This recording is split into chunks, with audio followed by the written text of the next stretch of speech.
Bueno, como les dije hace unos minutos, traje un nuevo libro que salió hoy de una recopilación de artículos míos, se llama Elementos para el Psicoanálisis, y invité a dos colegas, dos amigos, a Marinés Serrayet y a Tony, a que digan lo que les parezca pertinente, como para convocarnos a un vino y unas masitas para, acompañarme en la presentación del libro. Bueno, Marinés, ¿sí? Bueno, gracias, Alfredo. Bueno, yo preparé un comentario muy breve acerca de este libro. Se escucha, ¿no? Sí. Humberto Eco está entre los autores que nos proponen que todo texto está sujeto a la interpretación del lector, que en inmixción de otredad, diríamos nosotros en Apola, participa del establecimiento del mismo. Sin embargo, Eco advierte que las diversas interpretaciones no son ilimitadas, están condicionadas por el límite que la coherencia del texto proporciona. Eco adopta un principio popperiano, que dice que si no hay reglas que permitan averiguar qué interpretaciones son las mejores, se puede buscar al menos una regla para determinar cuáles son las peores. Esta tesis aplica, por supuesto, a la materia que nos incumbe, es decir, al acto analítico y la lectura del texto clínico. Con respecto al acto analítico como acto interpretativo, Lacan prefería la posición de Poncio Pilato, sostener la pregunta ¿qué es la verdad? Como contrapartida a la ilusión de encarnar el sujeto supuesto saber. Al respecto, Giorgio Agamben destaca la diferencia entre la posición de Jesús, quien enuncia que ha venido al mundo para dar testimonio de la verdad, y la de Pilato, que replica ¿qué es la verdad? En este momento tenemos la oportunidad de aventurarnos en la lectura de un nuevo libro de Alfredo Edelstein, Elementos para el Psicoanálisis, volumen 1. Y los invito a hacerlo siguiendo el planteo de Humberto Eco y las indicaciones de Lacan. Entonces, ¿qué interpretación elegir para comentarlo dentro del conjunto de lecturas e interpretaciones posibles que el escrito permite, atendiendo a su coherencia interna sin presuponer que existe una verdaderamente verdadera, una interpretación verdaderamente verdadera? Entiendo que Alfredo Edelstein sostiene este criterio y esta lógica en su trabajo interpretativo del discurso de Lacan, y la publicación de este libro es uno de sus resultados.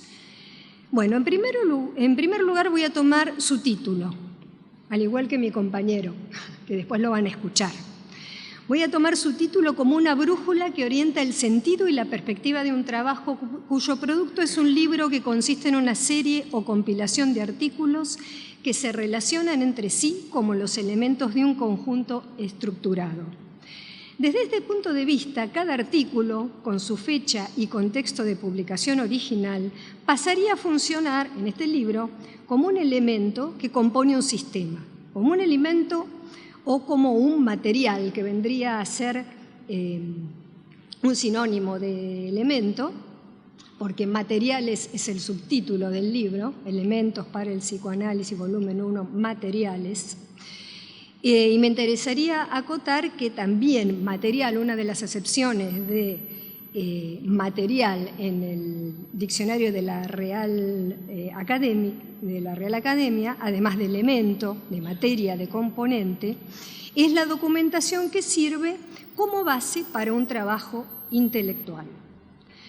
Entonces, cada artículo pasaría a funcionar en este libro como un elemento o como un material que compone un sistema, y su valor podría determinarse con relación a los otros artículos o textos tomados como elementos en su diferencia, siendo lo más importante, y lo cito a Alfredo Edelstein en la página 94 del libro, la relación entre ellos. La trama textual que componen estos escritos, algunos son transcripciones y reescrituras de clases o conferencias, es consecuencia del estudio serio y riguroso de la obra de Lacan. Serio, como el autor suele aclarar muchas veces, porque en su estudio él no deja de buscar seriaciones. Es consecuencia de un estudio serio y riguroso de la obra de Lacan que Alfredo Edelstein ha emprendido hace años en función de lograr una lectura consistente que pueda transmitirse con claridad, evitando sistemáticamente cualquier tono oscurantista. Su método de lectura es fuertemente analítico, consiste en el psicoanálisis del pensamiento y las ideas de Lacan, no de su persona. De Lacan se ha dicho que con su obra reinventa al psicoanálisis y Alfredo Edelstein sigue este proyecto interrogando los temas inconclusos, sus repeticiones, la serie de articulaciones lógicas entre sus conceptos, relevando principalmente los diagnósticos que Lacan realiza respecto de los problemas inherentes al psicoanálisis e intrínsecos al mismo, entendiendo que estos problemas se desprenden y derivan del sentido común de la época y de sus padecimientos resultantes. A diferencia de muchos psicoanalistas que en la actualidad parten de la pregunta inversa, que es, ¿qué puede decir o hacer el psicoanálisis con las nuevas formas de sufrimiento en la vida contemporánea? El trabajo de investigación del que proceden estos artículos, como elementos articulados, valga la repetición, incluye la revisión estricta y minuciosa de las referencias con las que Lacan trabaja, antropología, filosofía, lingüística, análisis de discurso, historia, sociología, lógica, matemática, topología, física, etcétera, etcétera, etcétera. Y también introduce el aporte de autores y pensadores y científicos que Lacan desconoció o no llegó a incorporar. Gracias a esta lectura intertextual que incluye el aporte de esta ciencia, se acerca del psicoanálisis y acerca al psicoanálisis, al campo del saber científico, esta lectura intertextual acerca el psicoanálisis al campo del saber científico, encontramos en los tres primeros textos el desarrollo del problema planteado por la pendiente, nihilista, biologicista e individualista de la sociedad occidental europea y su introducción inadvertida en el psicoanálisis en términos generales. Los artículos son el concepto de goce de Jacques Lacan en sus articulaciones teóricas, el objeto A y el fantasma, y psicoanálisis y lógica, la operación omega. Las consecuencias de la inscripción del psicoanálisis en esta corriente de pensamiento que predomina en la modernidad y posmodernidad se presentan y reflejan en dos de los artículos siguientes. Uno está dedicado a la crítica de la posición del psicoanalista contemporáneo sobre la responsabilización del paciente respecto del sufrimiento que padece, suponiéndole una causa puramente individual en términos de pura singularidad, con independencia del otro con mayúscula, orden simbólico, lengua, comunidad, autoridad, y del otro con minúscula, semejante, rival, etc. El artículo es la responsabilidad subjetiva en psicoanálisis. El otro trabajo discute la mirada conservadora y tantas veces biologicista del psicoanálisis respecto de las problemáticas de sexo-género. Se llama Diferentes posiciones psicoanalíticas frente al sexo, la sexualidad y el género, contribución al debate con Paul Preciado, Jean-Claude Maleval y Jacqueline Miller. Y por último encontramos un capítulo referido a la topología de Lacan. La topología de Lacan no es aplicable al psicoanálisis tal como lo formuló Freud, ni al sentido común occidental moderno, es su título. En este artículo, el desarrollo de la escritura de grafos, superficies y de nudos permite desprender con evidencia la distinción excluyente entre el psicoanálisis de Freud y el de Lacan. Las referencias topológicas, tan difíciles de abordar para muchos de nosotros, están presentadas con claridad a los fines de hacer patente la diferencia entre el individuo freudiano cerrado y enfrentado a la realidad exterior y el sujeto lacaniano entrelazado a una dimensión de alteridad y las consecuencias de esa divergencia en la dirección de la cura. Este capítulo, el anteúltimo, si se efectúa una lectura lineal del libro, permite volver a considerar los anteriores, ahora desde un punto de vista epistémico que despeja los presupuestos espaciales y también temporales de la teoría freudiana, subsidiarios de conceptos filosóficos no siempre explicitados y que hace patente la necesidad del recurso a la geometría topológica en el psicoanálisis de Lacan para poder plantearse como un psicoanálisis que se contrapone al freudiano. Cada trabajo permite ampliar y modificar el sentido de las conceptualizaciones planteadas en los restantes, armándose una cadena que permite comenzar la lectura por cualquiera de sus eslabones. Es evidente que hay un hilo conductor entre los artículos. Estoy mencionando solo algunos y no los enumero a todos. El conjunto articulado de estos textos revela una orientación que es claramente ética. Se trata de un trabajo encaminado sistemáticamente a atacar los prejuicios del analista sobre el sexo, el género, la responsabilidad, la evolución del individuo, el hecho freudiano y sus raíces corporales, su traducción en el concepto de goce, la idea de un inconsciente personal, entre otros términos. En ese sentido, en el artículo sobre la sustitución de la transferencia de Freud por el sujeto supuesto saber de Lacan, se critica el prejuicio sobre la propiedad del saber y, en especial, la supuesta propiedad del analista de un saber teórico, con entrecomillado, que dé testimonio de la verdad, en lugar de sostener la pregunta de Pilato: ¿qué es la verdad? Cuestionar los prejuicios del analista es poner en entredicho su moral, siguiendo a Lacan. La resistencia como la suma de sus prejuicios, los del analista, y no como resultado de la posición defensiva de su paciente. La orientación ética y no moral de estos escritos, los del libro, supone, por lo tanto, un estudio racional y lógico del problema del valor y los valores en el campo humano o del hablancer, en la lengua que habita y a la que pertenece, como diría Bárbara Kazan. Alfredo Edelstein acentúa el rescate del invento lacaniano que es la noción de objeto A, entendido como valor, en los 3 primeros artículos referidos, mencionados al comienzo, y también en el último, alienación-separación. El objeto A no en su acepción de tripa carnal o pedazo del cuerpo en sentido banal, sino como valor. Apunta a renovar el sentido del concepto que Lacan aporta, para decirlo de nuevo, desde una interpretación precisa del estado de situación del problema de la falta de sentido de la vida en la cultura occidental en los tiempos de la modernidad y posmodernidad.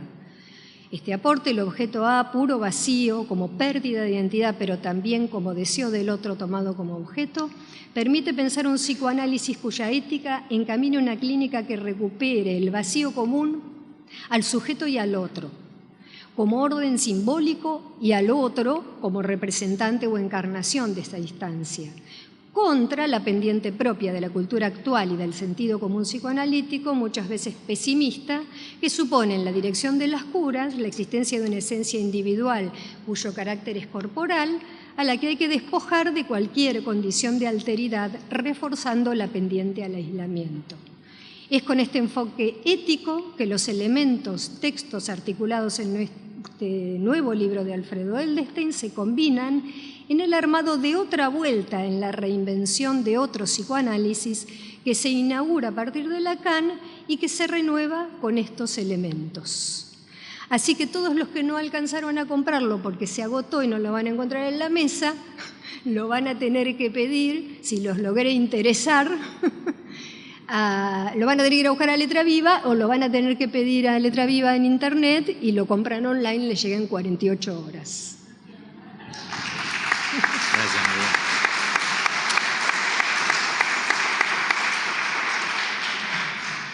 Bueno, ¿se me escucha? Sí. Bueno, primero, gracias Alfredo por la invitación a este espacio.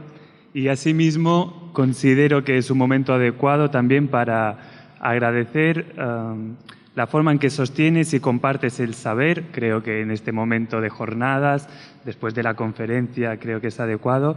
Y que compartes el saber no solo con el público en general, también con tus pares. Y creo que justo este libro es una demostración más de eso.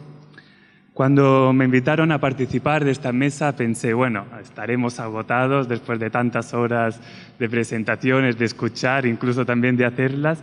Y además también pensé que tenía sentido decir ahora aquí, porque creo que la mayoría de nosotros conocemos ya a Alfredo, conocemos la obra de Alfredo, e incluso creo que la hemos estudiado en profundidad.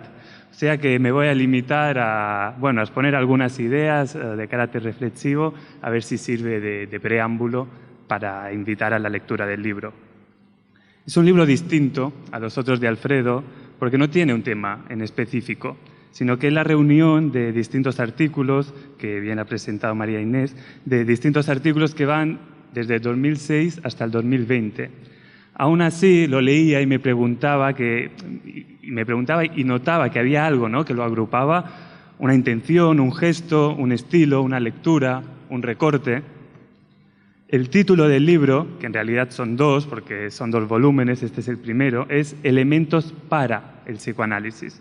En matemáticas también, como bien has dicho, un elemento es cualquier objeto que forma parte de un conjunto. Y me pregunto, junto al libro de Alfredo, ¿qué son los elementos del psicoanálisis? O más bien, ¿qué son los elementos para el psicoanálisis? Bueno, sobre esto quería reflexionar poquito, breve. Una respuesta a esta pregunta ya se encuentra en el prólogo que escribe Narela Catania en el libro, que también quería aprovechar para felicitarla por el buen trabajo de edición que ha realizado. Ahí recoge la idea de Wittgenstein, según la cual el lenguaje es una caja de herramientas, y cómo Deleuze recoge esta idea para pensar sobre las consecuencias prácticas de una teoría. En este sentido, los elementos para el psicoanálisis pueden interpretarse como esas herramientas que permiten dirigir una cura y los tratamientos posibles. Más concretamente aún, los conceptos, ¿no?, serían esas herramientas, los conceptos que nos permiten construir una teoría para que el analista, al momento de interpretar, no se sienta desarmado y pueda trabajar a partir de unos compromisos técnicos, nosológicos, incluso éticos. Esta idea de la caja de herramientas, además, me parece muy pertinente como horizonte de lectura porque combina muy bien con la hipótesis de Alfredo del sujeto como una máquina sincrónica. Es decir, que el sujeto está estructurado como una máquina que para andar requiere de engranajes, de piezas y que funcionan en conjunto. Entre ellas, por ejemplo, podemos pensar el síntoma y que en algún momento esta máquina puede requerir un ajuste.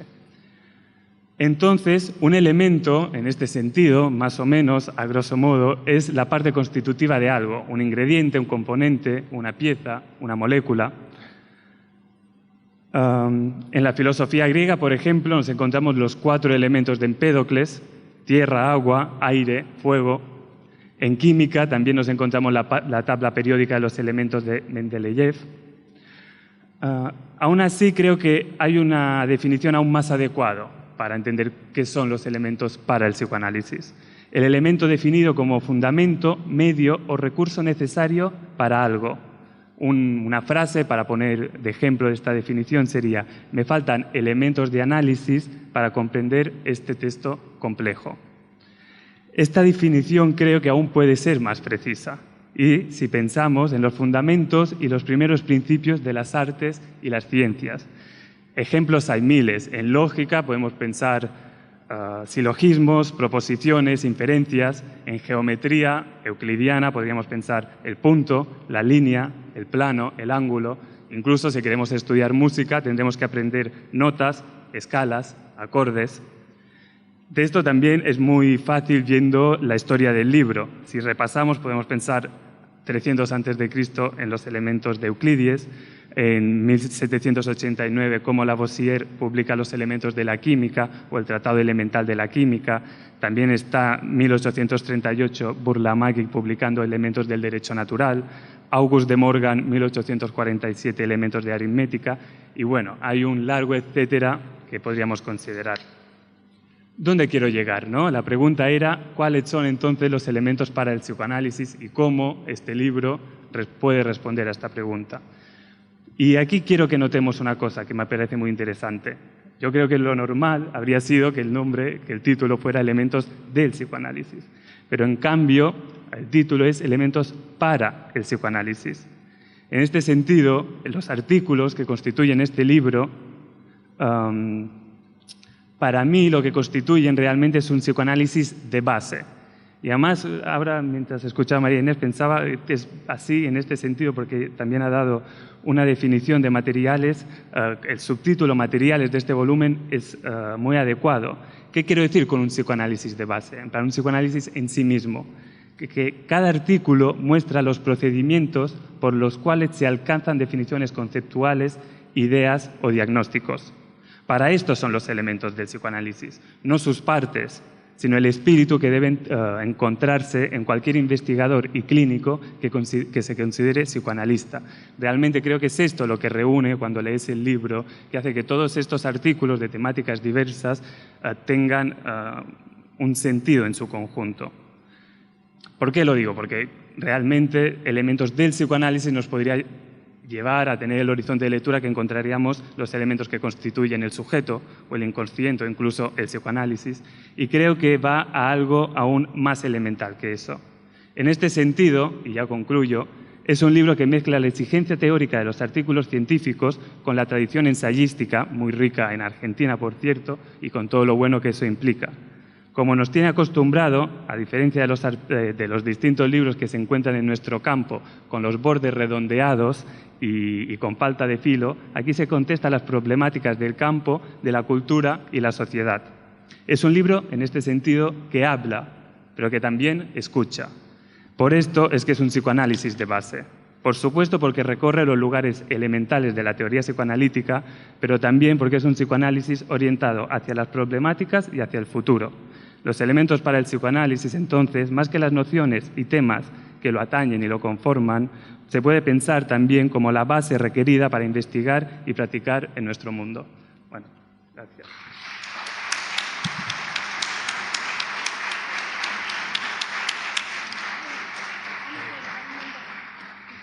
Marinés dice, vamos por el volumen 2, yo le digo, vamos por el vino, vamos a compartir un vino y unas masitas.